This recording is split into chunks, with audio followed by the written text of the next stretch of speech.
नमस्कार, स्वागत है आपका। आप देख रहे हैं द न्यूज और मैं रानी गुप्ता आपके साथ। इस वक्त की बड़ी खबर सामने आ रही है। सीधे तौर पर जॉर्ज सोरोस गैंग को बड़ा झटका लगा है। दरअसल आपको बता दें कि एफसीआरए लाइसेंस रद्द करने के बाद अब सबसे अधिक नीति प्रभावक विदेशी वित्त पोषित यानी कि जो विदेशों से फंडिंग होने वाली एनजीओ है सीपीआर, उसके कर अपवाद स्थिति को भी रद्द कर दिया गया है। दरअसल सीपीआर की प्रमुख कांग्रेस नेता मणिशंकर अय्यर की बेटी यामिनी अय्यर है और सीपीआर पर जॉर्ज सोरोस, गेट्स आदि द्वारा अवैध रूप से फंडिंग होने का आरोप लगाया गया है। आपको बता दें, कुछ दिनों पहले ही केंद्र सरकार ने अमेरिकी बिजनेसमैन जॉर्ज सोरोस के समर्थन वाले थिंक टैंक पर एक्शन लिया है। सेंटर फॉर पॉलिसी रिसर्च यानी कि सीपीआर का एफसीआरए लाइसेंस सस्पेंड कर दिया गया है। फॉरेन कंट्रीब्यूशन रेगुलेशन एक्ट यानी कि एफसीआरए लाइसेंस विदेशी फंड लेने के लिए बेहद आवश्यक होता है। दूसरे शब्दों में कहें तो इसके लिए बिना कोई एनजीओ फॉरेन डोनेशन प्राप्त कर ही नहीं सकता। नियमों का उल्लंघन करने के लिए सीपीआरए का एफसीआरए लाइसेंस सस्पेंड हुआ है। यह कदम ऐसे समय में उठाया गया जब कुछ दिनों पहले ही दिग्गज बिजनेसमैन जॉर्ज सोरोस ने प्रधानमंत्री नरेंद्र मोदी पर तीखा हमला किया था। उन्होंने पीएम मोदी को अलोकतांत्रिक बताया था। इसके पहले ब्रिटिश ब्रॉडकास्टिंग कॉरपोरेशन यानी कि बीबीसी के दिल्ली और मुंबई स्थित दफ्तरों में इनकम टैक्स डिपार्टमेंट ने सर्वे भी किया था। पीएम पर बीबीसी की विवादित डॉक्यूमेंट्री रिलीज होने के बाद ये सर्वे हुए थे। आपको बता दें कि सीपीआर फाइलिंग से यह पता चला कि कैसे अक्टूबर से दिसंबर 2022 की अवधि में उनके अकाउंट में 10.1 करोड़ रुपए एफसीआरए रिसीव हुआ था।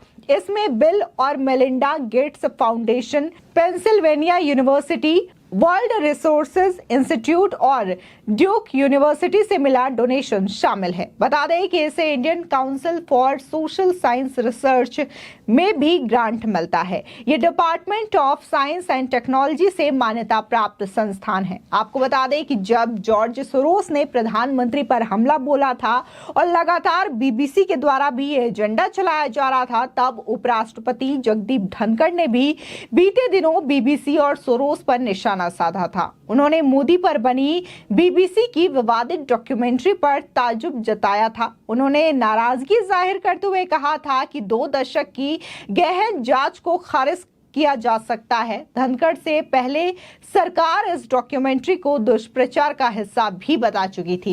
इस डॉक्यूमेंट्री पर उसने बैन लगा दिया था। उपराष्ट्रपति ने इशारों में जॉर्ज सोरोस पर भी निशाना साधा था। उन्होंने कहा था कि कहीं एक सज्जन है, वो धन बल का इस्तेमाल करते हैं, उनके कुछ लाभार्थी हैं, ये परिजीवी जैसे हैं, वे हमारे देश के लोकतंत्र की बात करते हैं। दरअसल जर्मनी के म्यूनिख रक्षा सम्मेलन में जॉर्ज सोरोस ने पीएम मोदी को लेकर कई विवादित बातें कही थी। उन्होंने कहा था कि भारत तो लोकतांत्रिक देश है, लेकिन पीएम मोदी लोकतांत्रिक नहीं है। मोदी के बड़े नेता बनने की वजह से भारतीय मुसलमानों पर की गई हिंसा है। वो आगे ये भी बोलते हुए नजर आए थे कि भारत रशिया से कम कीमत पर तेल खरीदता है। गौतम अडानी मामले में मोदी ने चुप्पी साध रखी है। ये और बात है कि विदेशी निवेशकों और संसद में उन्हें सवालों के जवाब देने होंगे। आपको बता दें कि इस मामले को लेकर के बीजेपी ने काफी ज्यादा तीखा पलटवार भी किया था। उसने इसे विदेशी धरती से भारत के लोकतांत्रिक ढांचे को कमजोर करने की कोशिश बताया था। सोरोस हंगरी अमेरिकी अरबपति उद्योगपति हैं। ब्रिटेन में उन्हें ऐसे शख्स के तौर पर देखा जाता है जिन्होंने 1992 में बैंक ऑफ इंग्लैंड को तबाह कर दिया था, पूरी तरीके से करप्ट कर दिया था। बता दें कि सोरोस के विवादित बयान के कुछ दिनों बाद ही उद्योगपति के समर्थन वाले थिंक टैंक का एफसीआरए लाइसेंस सस्पेंड हुआ था। एक्सपर्ट्स ने सीपीआर के खिलाफ मोदी सरकार के एक्शन की प्रशंसा भी की है। सीनियर जर्नलिस्ट आर राजगोपालन ने यह कहा है कि सीपीआर के खिलाफ एक्शन नियमों के तहत हुआ है। उस पर पिछले 5 साल से टैक्स बकाया है। एफसीआरए में ऐसा क्लॉज है जो कहता है कि आपको फॉरेन कंट्रीब्यूशन से मिले पैसे में से कुछ टैक्स के तौर पर देना पड़ता है। इसे नहीं दिया गया था। आपको बता दें, इसी के साथ ही जिस तरीके से अब ये बड़ी अपडेट सामने आई है कि कैसे सीपीआर का लाइसेंस रद्द कर दिया गया और साथ ही जो टैक्स है उसको लेकर के भी बड़ा झटका अय्यर को लगा है। इसको लेकर के दी इंडियन एक्सप्रेस से अय्यर के हवाले से यह कहा गया था कि फरवरी 2023 में हमारे एफसीआरए लाइसेंस के निलंबन के साथ हमारी कर छूट स्थिति को वापस लेने का ये नवीनतम निर्णय है। एक स्वतंत्र उच्च सम्मानित अनुसंधान संस्थान के लिए एक दुर्बल झटका है जो इसकी क्षमता के मूल पर हमला करता है।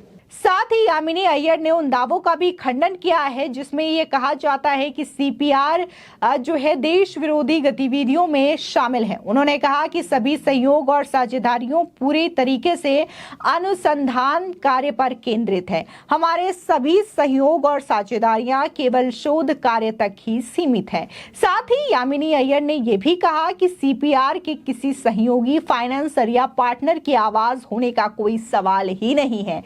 सीपीआर की आवाज इसके विद्वान की विशाल श्रृंखला की आवाज है। अय्यर ने कहा कि कोई एक सीपीआर व्यू नहीं है बल्कि पिछले 50 वर्षों में विद्वतापूर्ण विश्वसनीय शोध पर आधारित विभिन्न दृष्टिकोण है।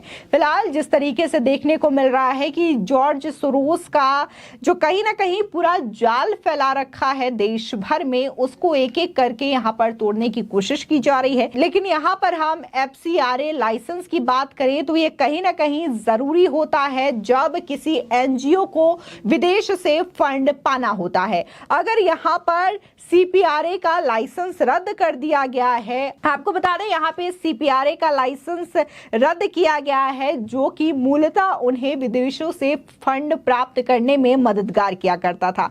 लेकिन यहाँ पर कई तरीके से जो सबूत सामने आए हैं उसके बाद यह एक्शन लिया गया है। कहा जा रहा है कि जॉर्ज सोरोस जो है उनके समर्थन में भी ये संस्था चलती थी और उन्हीं की बदौलत कई सारी ऐसी गतिविधियां रही जिनका ये हिस्सा रही, क्योंकि जॉर्ज सोरोस को सभी जानते हैं कि वो कैसे देश को नुकसान पहुंचाने के लिए और लगातार प्रधानमंत्री मोदी को कमजोर करने के लिए नई नई रणनीति अपनाते हैं, देश की छवि को विश्व में धूमिल करने का प्रयास करते हैं। और ये सीधे तौर पर देखने को मिला था कि कैसे म्यूनिक सम्मेलन के दौरान उन्होंने ये बयान स्पष्ट तौर से दिया था कि भारत लोकतांत्रिक देश है लेकिन प्रधानमंत्री मोदी अलोकतांत्रिक है, यानी कि वो लोकतंत्र के हिसाब से नहीं चलते, वो तानाशाह रवैया अपनाते हैं।